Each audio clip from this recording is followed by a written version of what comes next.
Yesterday we began with the discourse on the wheel, Chakka Sutta, and we also touched on the definition of Chakka. And as far as this discourse is concerned, it is given as Sampatti. Sampatti means greatness, prosperity, success, development. In essence, it means fulfillment. Such are the definitions of Sampatti. Only when one is fulfilled, one will be happy, because one is obtaining all the factors, necessary factors and causes. Because of the fulfillment of the causes, we become successful.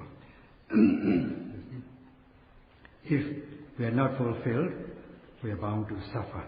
Only when we are fulfilled, we become happy. And possessing what should be possessed. Possessing much from small possessions, and possessing great things from minute things. And there is development. Things become developed. In this way, yesterday, we are, as we have discussed, the meaning of Sampatti. There are many definitions of Sampatti, so we are just touching on the essential aspect of this expression, Sampatti.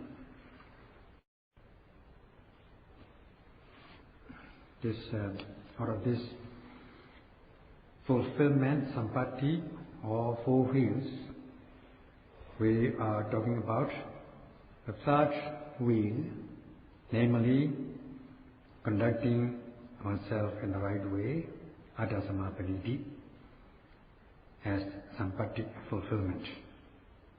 We give this as priority among these four wheels. And this Atta of Attasamma Panidhi is given as the mind. Samma means rightly or in the right way, and maintaining, conducting. So, all in all, conducting one's mind in the right way. So, if the mind is not controlled, how will you control this mind? In what way are you controlling? Will you control the mind? Many questions will arise. So how would you straighten or correct the path, or put the mind on the correct path? These are the questions one may ask. When one is traveling to a distance, to a destination, it may not be easy to go on foot. So we have to use a vehicle. If we travel by a vehicle, we have to follow the track of the vehicle. Otherwise, we are bound to suffer by meeting with accidents, and we will be disciplined by the traffic laws. So, if we travel to our destination, we have to follow the correct track. Then only we will reach the required destination safe and sound. So too with the mind.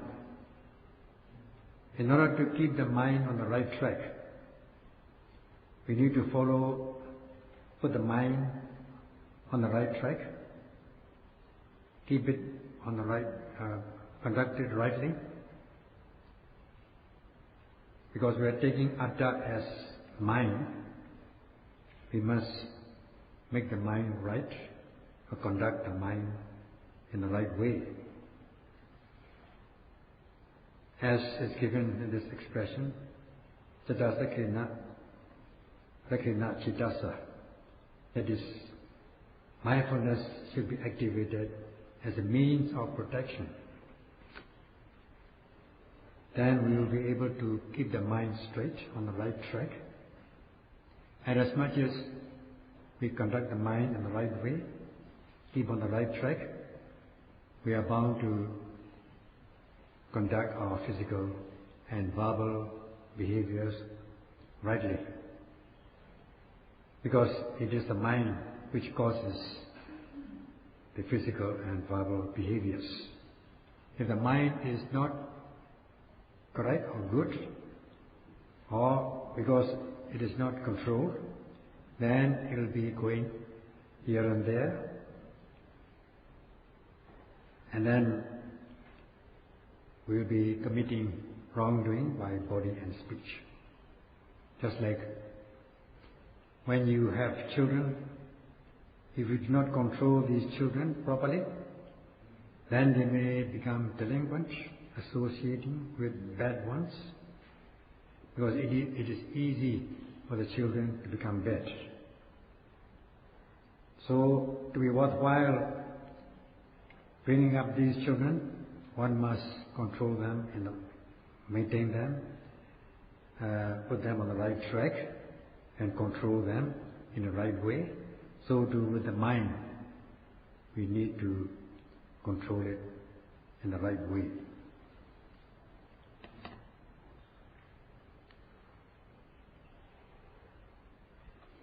If one does not possess good mentality, then there's no way of conducting one's physical behaviors in the right way, nor the verbal behaviors.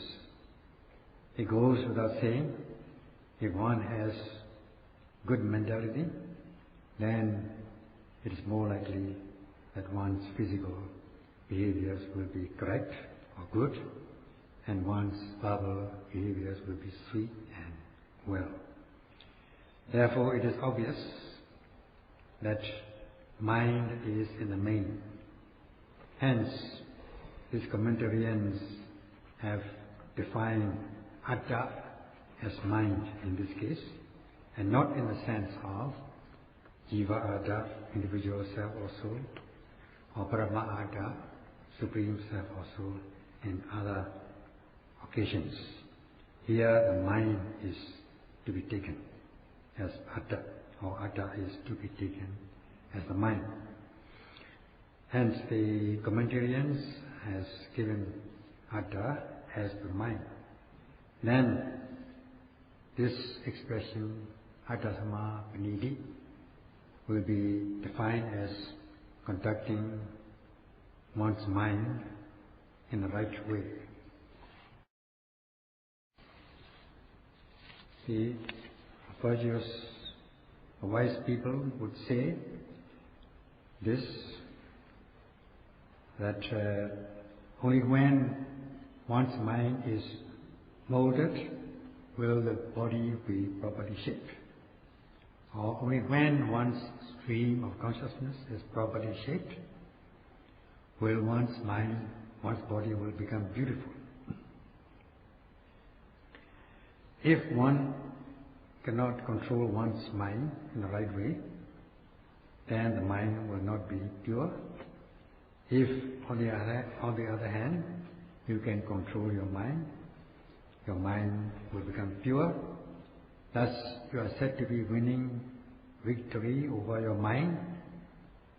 Otherwise, you are bound to commit physical, verbal misbehaviors, indulging in unwholesome roots, namely indulging in greed. You may commit wrongdoing. For instance, if you are overcome by anger or hatred about certain things which will cause hatred, then because the mind is not properly controlled, you might indulge in this hatred and anger or ill will, and then commit cruel deeds, afflicting others, and so on.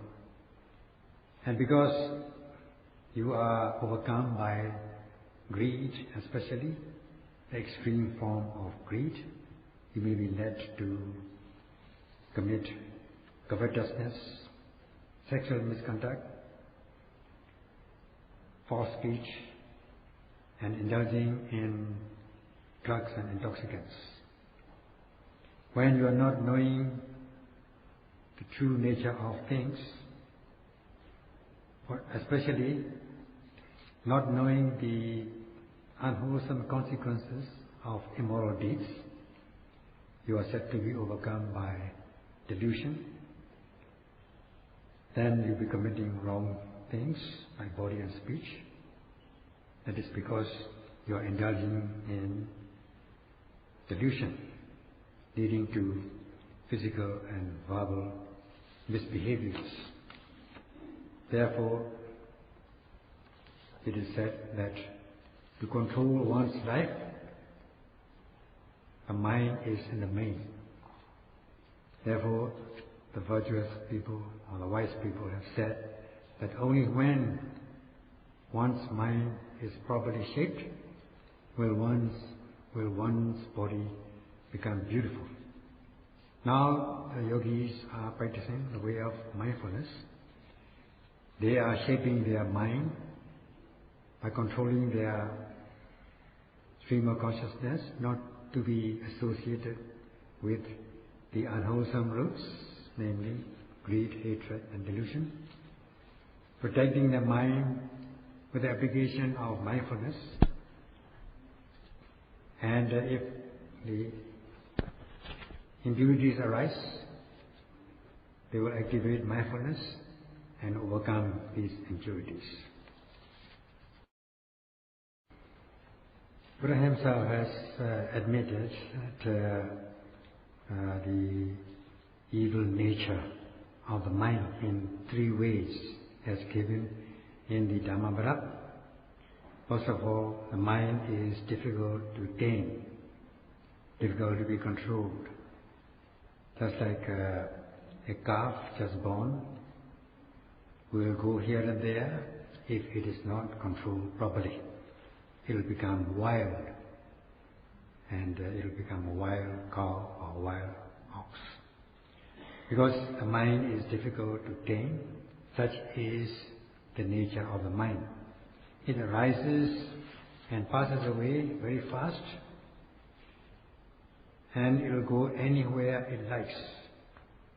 It pleases. Such is the fastness. Such is the nature of the mind. The mind is very fast. Now just look at the yogis. They may be here meditating. Although the body is here, their mind may be elsewhere split second, to their usual places, to their homes, or to those places which they have been or have not been. So although the body may be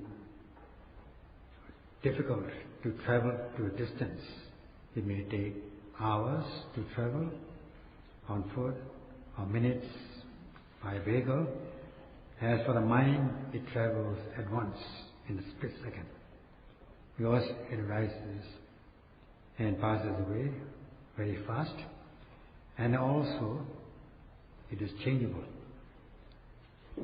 And even if one is practicing mindfulness and possessing a pure mind, at once, if one encounters any undesirable situations, one may be overcome by anger or aversion. Or if one encounters an experience of thing which may arouse greed, then one may be overcome by this greed. At once, the pure mind will change into an impure one. Even if one is not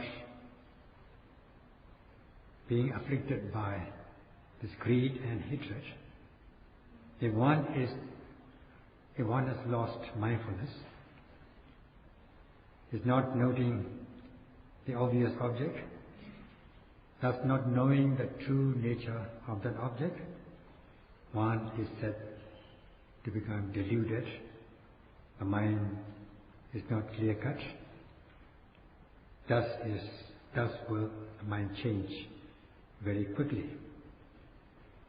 And also it is said that although the body may be in the meditation center, the mind may go anywhere it pleases, without regard to one's situation, that one is practicing yogi, without regard to one's own status as being a gentleman or a lady, or without regard to one's status as a monk or nun.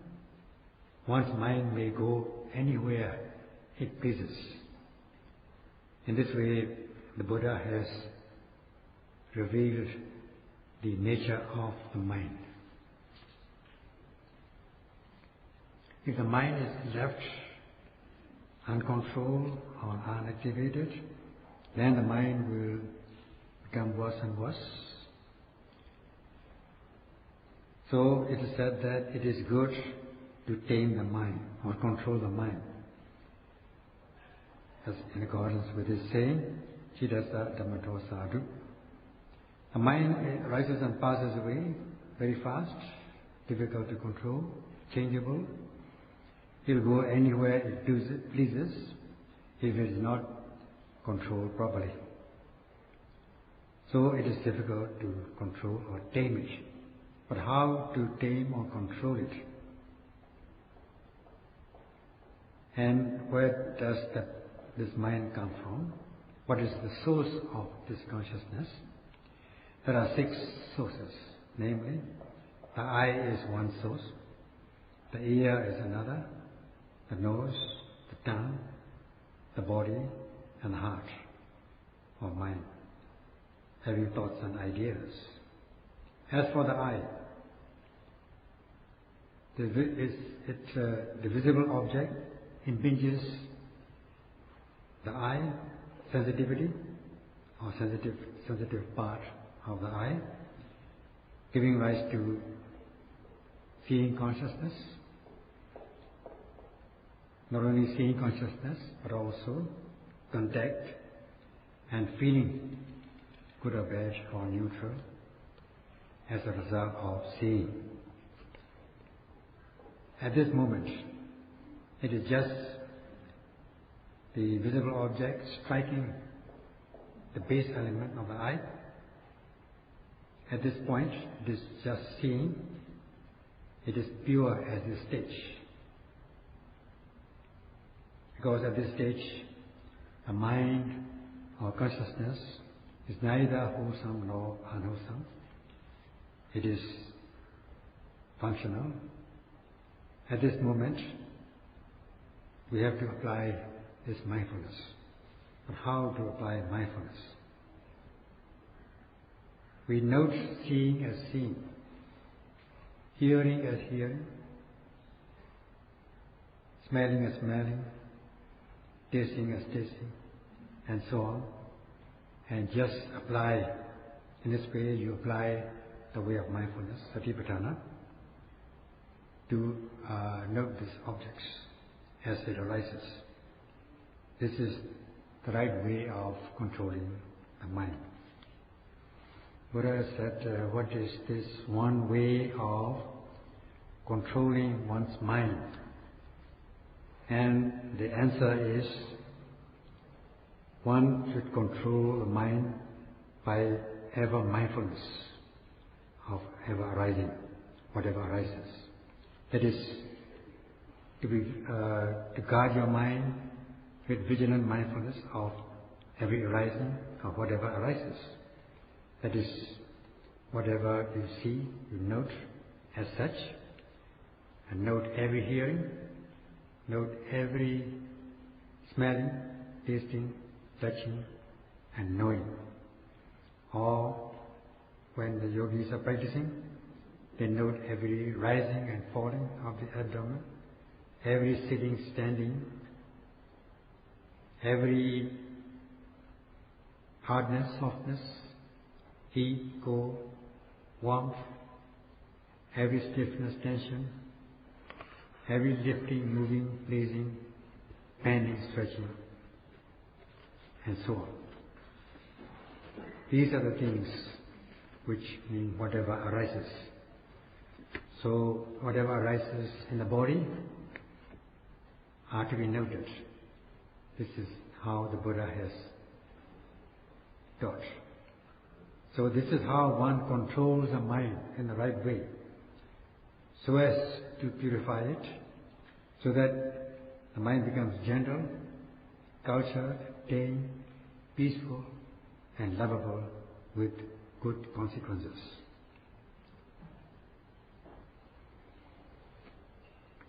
When we say guard your mind with vigilant mindfulness of whatever arises, we may be saying just sati, mindfulness only, in ordinary sense. In fact, there are other auxiliaries which will support this mindfulness as purana of this mindfulness, or just prior to the activation of mindfulness. They are the mental powers. So they are the mental powers to help or support this mindfulness. It is not just mindfulness which is meant here. With just mindfulness, we will not be able to control our mind. There have to be the other mental powers, such as faith and confidence, called saddha. Having faith in the practice, knowing that with the lack of sati, mindfulness, one will not be able to purify one's physical and verbal behaviors. So it is necessary to have faith in this practice. And then especially understanding the benefits of the practice of Satipatthana. If one understands the benefits seriously, then one will come to cherish and appreciate the practice. Unless one knows or understands seriously or deeply the benefits of the practice, one will not have strong faith. Even if one has faith, this kind of faith and confidence will not be strong enough. So we have to understand that Satipatthana is essential for everybody, like the essentiality of fresh air every moment of our life. So too Sati is essential, and understanding this gives rise to faith and confidence, so that one will have zeal or desire to undertake the practice, to undertake the practice, to control our mind so as not to allow these impurities. So there are these mental powers which support mindfulness, and these have to be understood. We have to apply the jhanic factor of aiming, of focusing the object of attention. As the definition of jhanic goes, it means focusing with the unification of the mind.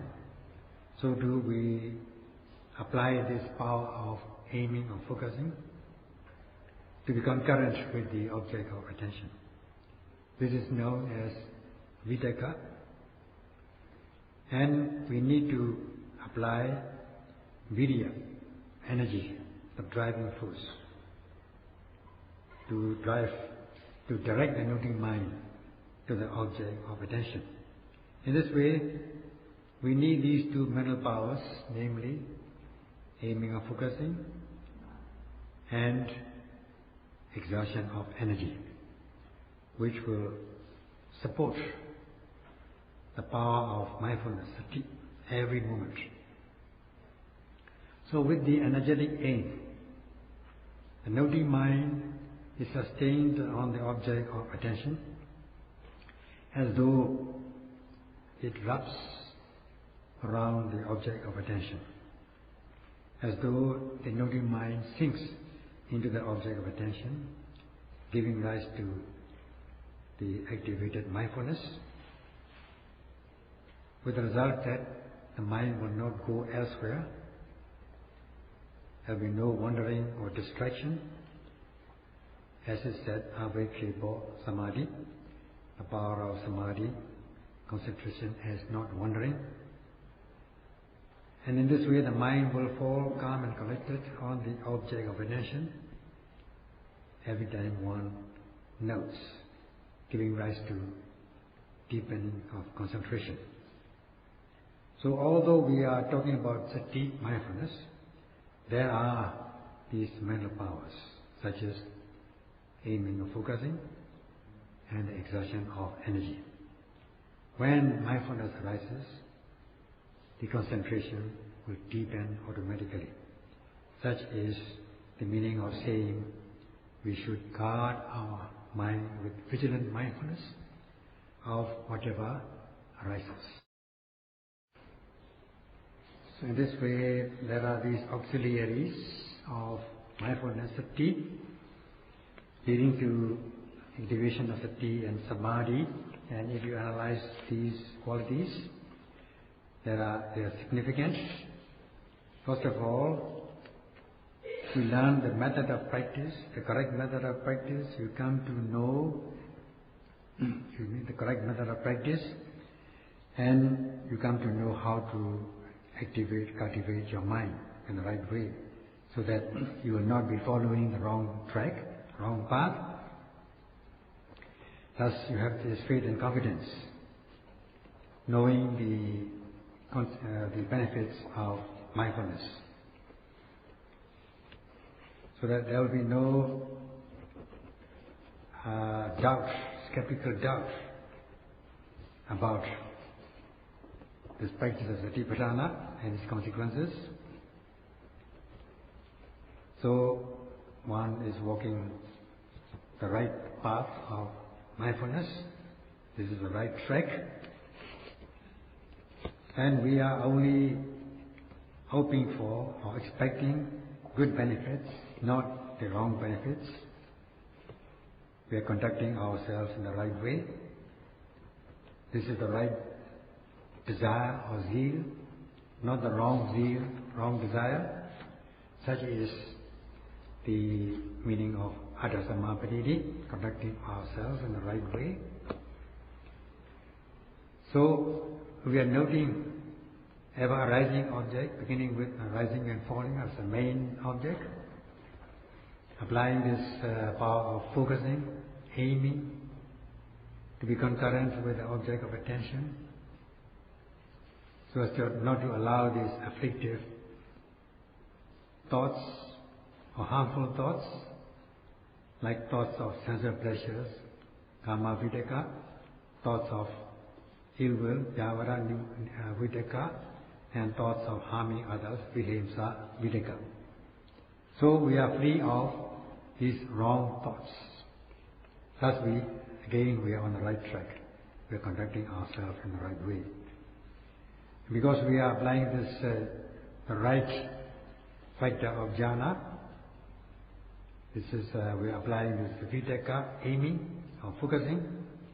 There is no wrong aiming or wrong thoughts, nature videka. We are free from that, because we are applying only samma videka, the right thought or the right aiming. We are again on the right track, because we are exerting energy in order to sustain our mindfulness on the object of attention. We are applying this virya blocking the path to unwholesomeness or the undermining afflictive emotions, how beneficial is the practice? We are on the right track, conducting ourselves in the right way, because we are applying this Atthabha Luna Variya, ardent energy. Also, we are practicing in accordance with the Attasamma Panidhi, conducting ourselves in the right way.